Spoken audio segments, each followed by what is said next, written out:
Hello, welcome to Wheels, and welcome to the car show and backpack event that took place in Overland Park, Kansas on the 7th of August of 2021. Now, this is the second year that the Overland Park Police Foundation has got together with their local schools and resource officers to find kids that need a little help. And they selected 39 kids this year to give a $200 shopping spree inside Walmart to buy school supplies.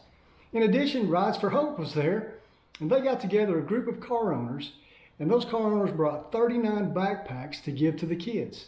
I also want to give a shout out to J.W. Fisher of T-Shots because he provided each kid with a $50 food and play card for T-Shots.